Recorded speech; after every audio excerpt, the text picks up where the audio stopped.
Joining me now is Newsweek Senior Editor-at-Large and Article 3 Project Senior Counsel Josh Hammer. Josh, good to see you as always. Let's start with reports in the New York Post that operatives at the very highest level of the Democrat Party actually threatened Joe Biden with forcibly removing him from office unless he stepped down. It says the well-orchestrated coup to stop Biden seeking re-election has been in place for weeks, but the stubborn president fought against it at every step of the way. Josh, my question would be, well, if you knew this guy was mentally incompetent for so long, why wait until the 11th hour then to give him the boot? That is showing complete contempt for America. What do you think? Yeah, I think contempt for America would be, if anything, a polite or charitable way to put it. I mean, when you look at what the Democrat media complex here in America has done for the better part of this entire presidency, they have lied through their freaking teeth. You know, those of us like myself have been saying for years now that the president of the United States is clearly physically and mentally not with the program. Just this morning, I saw a very lengthy article in the Wall Street Journal reporting that apparently the last time that Joe Biden actually briefed Democrats on Capitol Hill was October 2021. Less than a month into his presidency. And the reason that it has been so long is that at that time, it was already obvious that the man could not complete a coherent sentence in the English language. So this cover-up has been going on for a very, very, very long time. But of course, the Democratic Party going up to the most elite levels, going up to the Clintons, the Obamas, the Pelosi's, the Bidens, all of them, of course, they hate democracy. They hate the American people. This is a party that is running to be a purported bastion of democracy. This is a party that during the actual presidential primary in their own party, they coerced all other would-be challengers to Joe Biden other than the nominal, non-realistic challengers of Marianne Williamson and Dean Phillips. They coerced them all out of the race in the name of, what else, our democracy. And now they're doing this 11th hour coup against the voters' ostensible wishes. What else, in the name of our democracy? The whole thing stinks to high heaven. It is loathsome. And, you know, yes, this obviously has been a coup. I mean, Nancy Pelosi is probably the #1 ringleader of this coup, but Barack Obama and Chuck Schumer very much have their hands bloody as well here. I think it's going to backfire on the Democrats. I really do. I think that it would have been better even for them to limp across the finish line with Joe from Scranton rather than to put up this DEI far left senator from California to try to win Wisconsin, Michigan, Pennsylvania. Good luck with that one. Yeah, all the best to them because it's not looking good already. Now, a missing persons alert has been rescinded for Joe Biden. He's not dead, apparently. He's alive after calling into his former campaign's headquarters to vouch for his chosen successor, Kamala Harris, and a warning, this is a total cringe fest. Joe, are you watching? You hear this clapping? Can you see it? I'm watching. I'm watching. I knew it. Honestly, I can't deal. And before we know it, Kamala then tossed him into the bin and put him on hold. So, Joe, I'm going to recognize some of the electeds who are here, and then I'm going to get back to you. Hold on a second.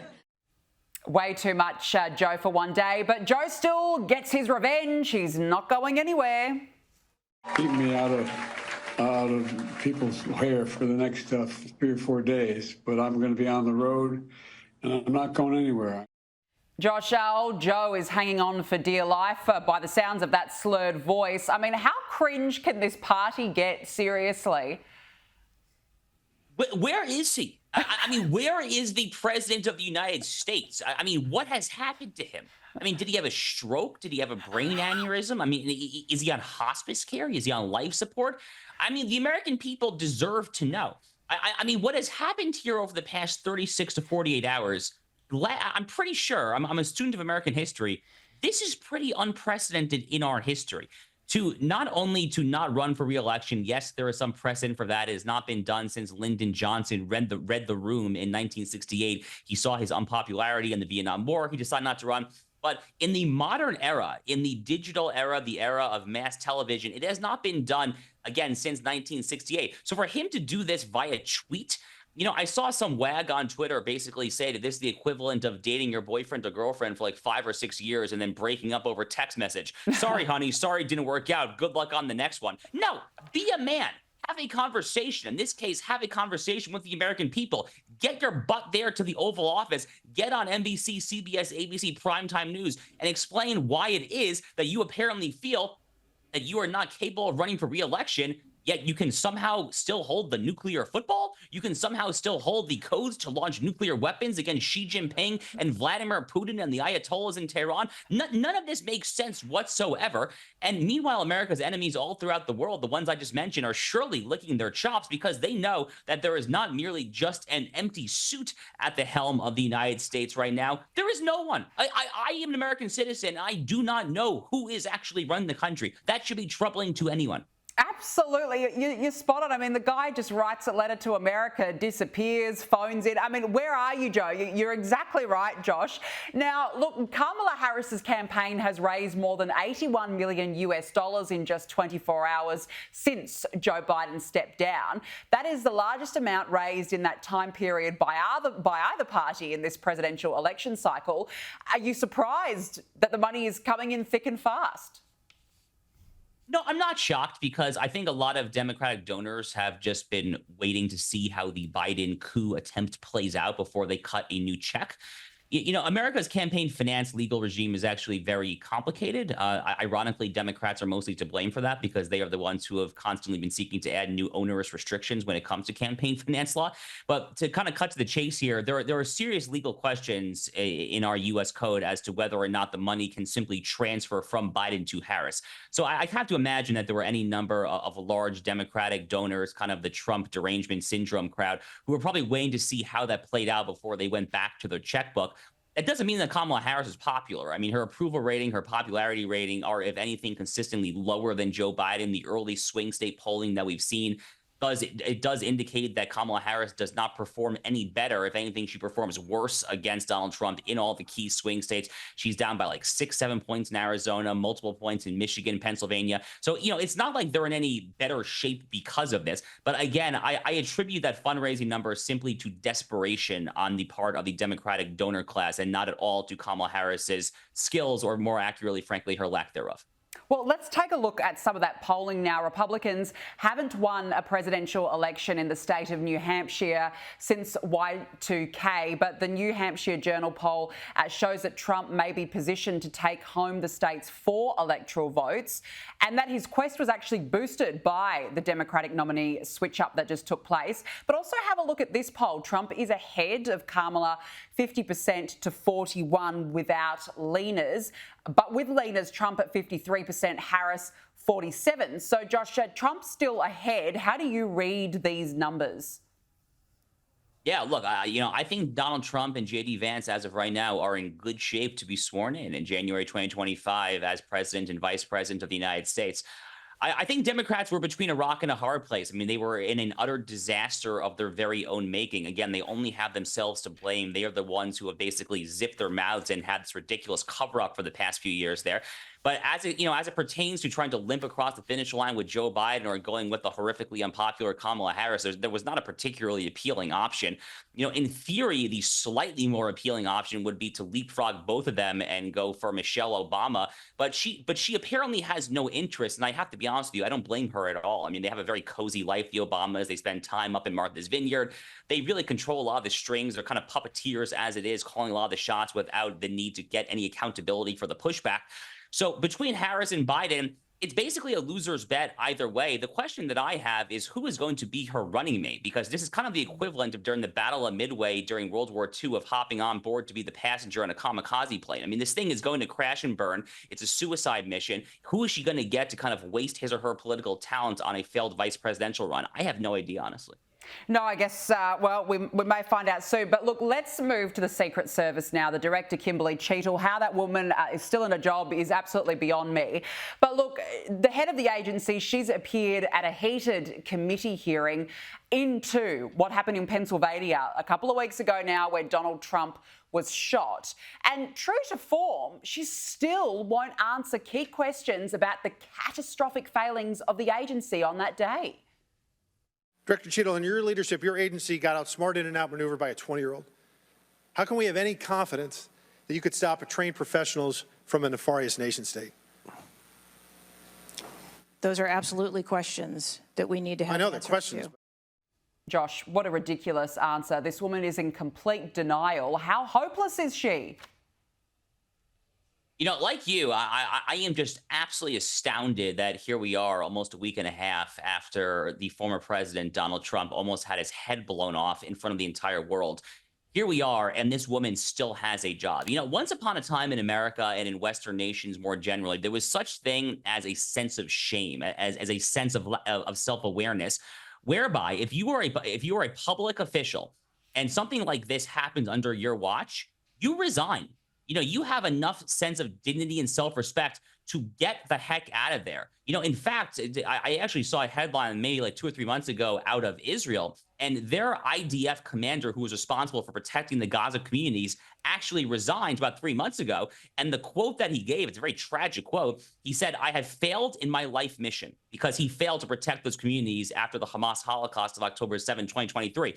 Ditto Kimberly Cheadle. You failed. Your vocational mission has been an utter and complete failure, because as Secret Service director, you really have one job above all, and that is to keep the president of the United States and their family safe and secure. This is ridiculous. And you know what? But there actually is a silver lining here before I finish. There's actually a very nice silver lining, which is the fact that after this outrageous hearing, which many people are saying here in America was the single worst congressional hearing they have ever seen from a witness ever. The silver lining is that in the aftermath of this, you have the chairman, Jim Comer, the Republican of Kentucky, who has written a joint letter with the ranking member, the Democrat Jamie Raskin of Maryland, where they jointly are calling on Kimberly Cheadle to resign because she has disgraced herself. So if you get that kind of bipartisan unity these days in Washington, you know you've probably messed up. Absolutely. Well, I want to show you this next exchange, Josh, because this actually warrants her being fired on the spot. Have a listen to this. So were you also aware there was a credible threat President Trump was facing? He was facing a heightened security threat to a foreign adversary? Yes. My question is, if he'd been the sitting president, would he have had the same security he had on July 13th, or would have been beefed up? There is a difference between the sitting president. So your answer is he didn't. And we know, she claimed, of course, that it was due to a sloped roof for the catastrophic failings of the Secret Service. And this was her trying to answer questions about it. Do you remember in an ABC interview you did that you didn't have people on the roof of the AGR building because you were worried about safety because of the slope? I recall that statement. Okay. Does the Secret Service have written policy you can share with us about sloped roofs? No. Okay. So why'd you act like there was one? The problem is, Director, you put your counter snipers on a 312 roof, which is steeper than the 112. And by the way, the 112 is ADA compliant. You can build a ramp for a wheelchair. Josh, I don't know if she knows the difference between a sloped roof and a non-sloped roof, but the fact that she admitted that she knew of the threat to Trump's life and still did nothing about it. Yeah, you know, it's actually even worse than that. And that was actually a very good interrogation by Congressman Fallon of Texas, who's somewhat of a rising star in the party, I think. But, you know, it's actually even worse than this, frankly, because it actually just came out this past weekend that Kimberly Cheadle and the Secret Service actually lied to the American people. So in the first 24 to 36 hours after the horrific near assassination that, of course, tragically did result in the death of the innocent civilian bystander, Corey Comparatori, they actually denied, that is the Secret Service, in the first 24 to 36 hours after that, they denied that they in turn had denied requests for additional security from the Trump campaign. Well, it turns out that they were lying, because we just learned this weekend that, in fact, they did. In fact, the Secret Service has, over the past 18 to 24 months, denied requests for additional security from the Donald J. Trump for President campaign. If that bullet had actually gone a millimeter or two the other direction, you could make a very plausible argument that that would be blood on the hands of Kimberly Cheadle. At a bare minimum, Corey Comparatori, may his memory be a blessing, his blood certainly, I think, is on the hands of at least a little bit of the United States Secret Service there. This whole thing is an abomination. America looks like a laughingstock on the world stage because of it, and this woman needs to get the heck out of her job. Well, here is Kimberly Cheadle being accused of perjury. When you were asked earlier from Rep. Krishnamurthy about whether or not Secret Service was aware of a threat, you had said no, they were unaware of a threat. And yet, according to communications, again, from law enforcement that were in some of these group chats, they actually had reported that Secret Service was made aware of a threat at around 5:59 p.m. Can you please tell me if you have knowledge of that at all? Again, I think we're conflating the difference between the term threat and suspicious. Chairman In my opinion, according to some of the testimony today, I feel that you have perjured yourself in some instances. And so I'm going to ask for a full review of the transcripts by staff. And if you find that to be the case, I do ask that you bring perjury charges against the director. I mean, it's a complete mess. And Josh, it comes as a report into the January 6 attack at the Capitol could drop any moment. What do you think we could expect from that and the role of the Secret Service? Well, look, we're going to have to see here. I mean, the Department of Homeland Security is run, of course, by Alejandro Mayorkas. I mean, who is a far-left nut job. He recently became the first cabinet official to be impeached in about a century and a half, since the 1870s, if I have the date correctly there. So, I have no doubt that he is going to exculpate the deep state. He's going to exculpate probably the CIA, the FBI, Secret Service. He's probably going to just blame those crazy far-right MAGA kooks. I mean, it'll be littered with the rhetoric and the nomenclature and the phraseology of insurrection and all these crazy words that have no meaning because they've totally deprived them of meaning via overuse. So I'm not exactly getting my hopes up for this report from this particular administration. But, look, I mean, good for Congresswoman Anna Paulina Luna, though, in that particular clip, another rising star in the party. She's right here in Florida, in my particular state. These are the kind of tough interrogations we need. But again, we have to see what's going to happen with Kimberly Cheadle, because if she still has a job by this time next week, then I just toss my hands up. I don't even know what to make of that at that point.